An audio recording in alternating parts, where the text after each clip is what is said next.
high on the desolate Chajnantor Plateau in the Chilean Andes, one of the harshest environments on Earth, amid volcanoes, desert plains and bitter winds. ALMA, the Atacama Large Millimeter Submillimeter Array, is ready.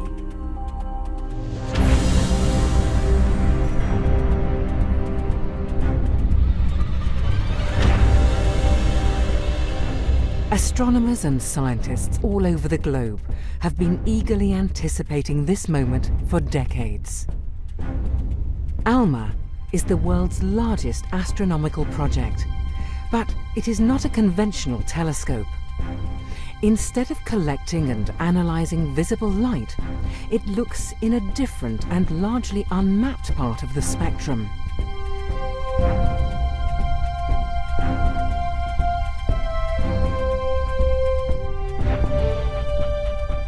By opening a new window on the cosmos, ALMA explores one of the last frontiers of astronomy, the cold and distant universe. All in search of answers to some of the deepest questions about our cosmic origins. How do stars and planets form? How did the first galaxies form? The Chajnantor Plateau in North Chile.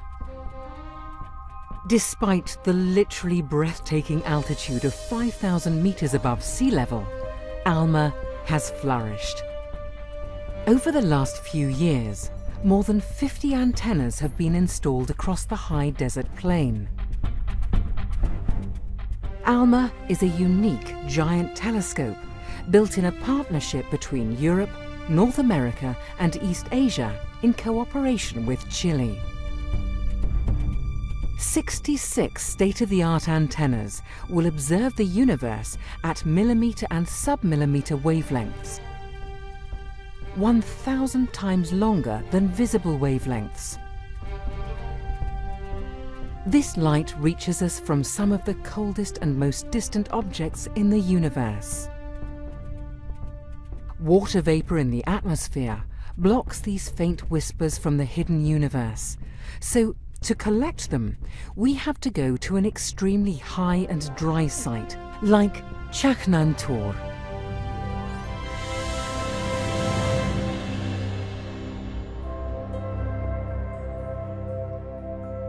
The origin of the ALMA project dates back decades. Scientists from Europe, North America and East Asia developed 3 individual concepts for new large telescopes for millimeter and submillimeter observations. Eventually these concepts were merged into one. Big science takes big global collaborations. Together, countries can achieve what they cannot do alone. The whole is greater than the sum of its parts. The ALMA project was born.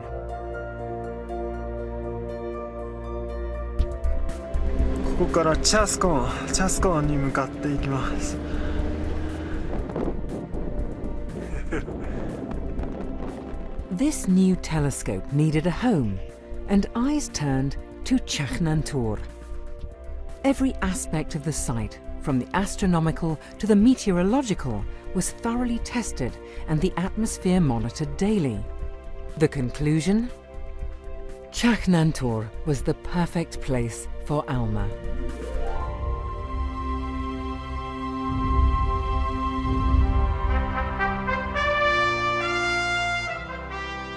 Construction began in 2003 with the groundbreaking for ALMA's array operations site.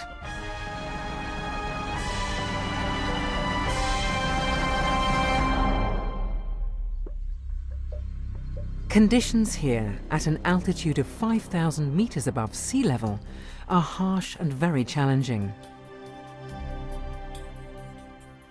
Strong winds, low temperatures, intense ultraviolet radiation, and a desperately thin atmosphere. So thin that to work here, people need supplementary oxygen, and have to undergo rigorous health checks.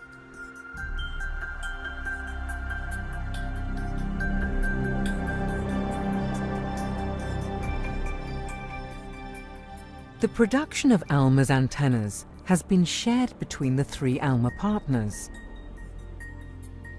3 prototypes were put through their paces at the ALMA test facility on the Very Large Array site in the USA. The 66 antennas on the high plateau are a critical part of ALMA. Their big dishes collect the faint millimeter waves from space.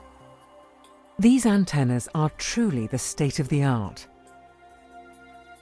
Their surfaces are accurate to much less than the thickness of a sheet of paper.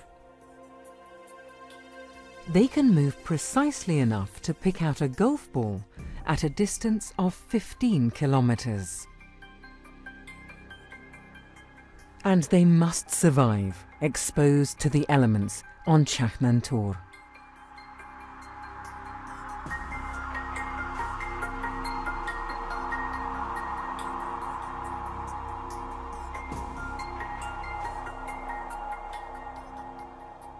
"25 antennas have been provided by the European Southern Observatory, 25 by the US National Radio Astronomy Observatory, and 16 by the National Astronomical Observatory of Japan.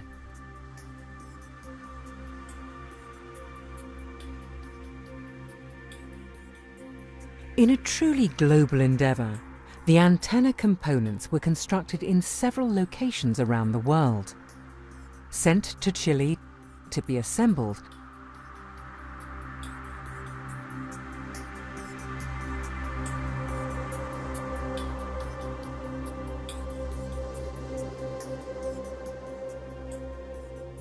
and then tested at the Operations Support Facility in readiness for their first time observing the sky.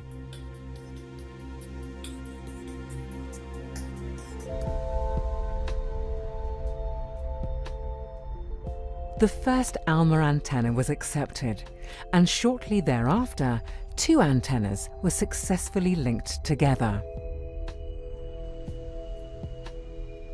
Detectors in each antenna register the finest nuances of the faint signals collected by the dishes.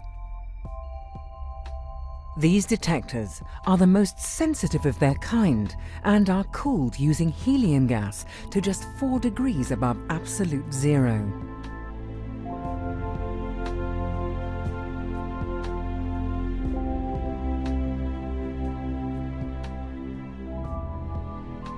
The first completed antenna makes its way up to the array operations site. 2 custom-built transporter vehicles, Otto and Lore, move the 100-ton antennas around. Otto carefully climbs the winding road, carrying the high-tech antenna up to its final home on the high plateau. This first antenna was soon joined by many more.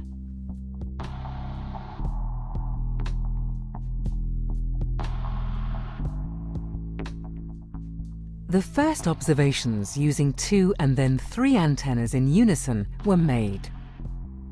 Key tests for the ALMA array, and all passed with flying colours. Millimetre and sub-millimetre wavelengths give astronomers a unique window on the universe. But to see them with the sharpness astronomers need, a single dish telescope would have to be kilometres across and impossible to build. Instead, ALMA uses 66 separate antennas, which can be spread out over the plane with separations of up to 16 kilometres. The antennas are linked and their signals combined. The result? One giant telescope, as wide as the whole array, observing with unprecedented sensitivity and resolution.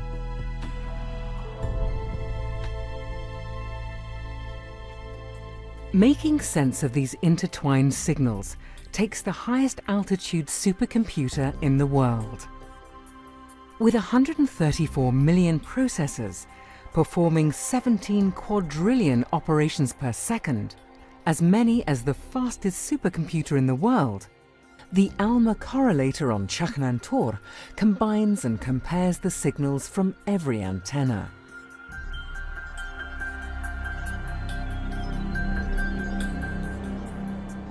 As more and more antennas arrive at Chaknantor, the Operations Support Facility, the control center of the observatory, takes shape at the slightly more hospitable altitude of 2,900 meters. The site is busy around the clock, operating the telescope, testing and maintaining antennas and other equipment, and home for the ALMA staff during their day and night shifts at the observatory.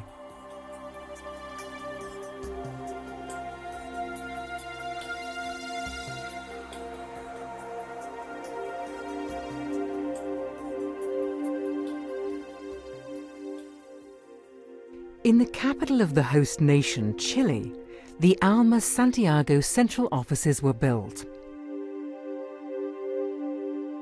Here, the technical, scientific and administrative staff of the joint ALMA office is working.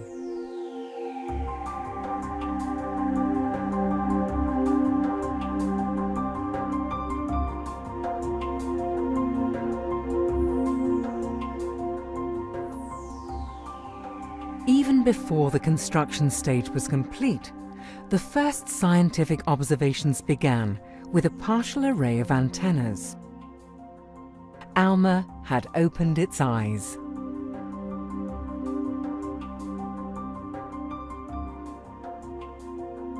Thousands of scientists from around the world competed to be among the lucky few to use the facilities first.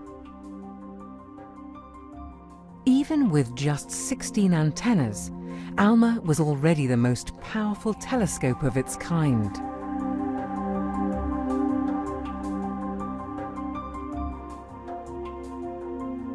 The first scientific observations fulfilled everyone's hopes.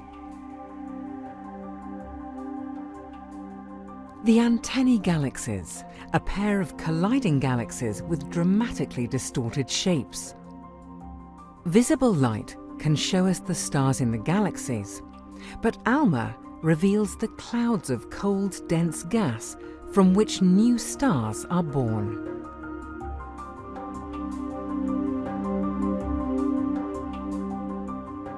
The heart of the distinctive galaxy Centaurus A.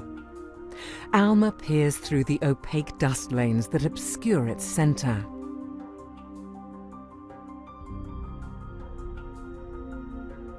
A view of the nearby star Fomalhaut provides clues as to how planetary systems form and evolve. Cosmic dust grains found around a brown dwarf suggest that rocky planets might even be more common in our universe than we thought. Sugar molecules spotted around a young, sun-like star for the first time. The building blocks of life in the right place at the right time to be part of new planets forming around the star.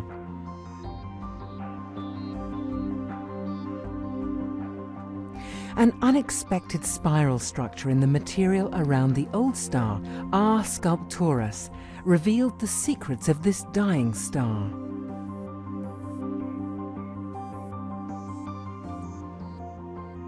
Vast streams of gas flowing across a gap in the disk of material around a young star. A key stage in the birth of giant planets, observed for the first time. And all this before the array was fully complete.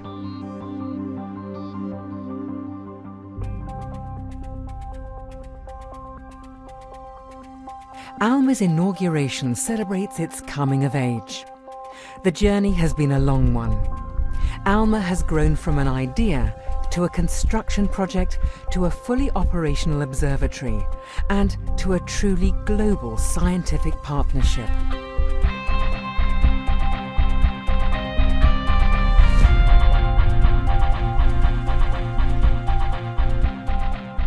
In the serene and lonely beauty of the Chilean Atacama Desert, ALMA is ready for the future.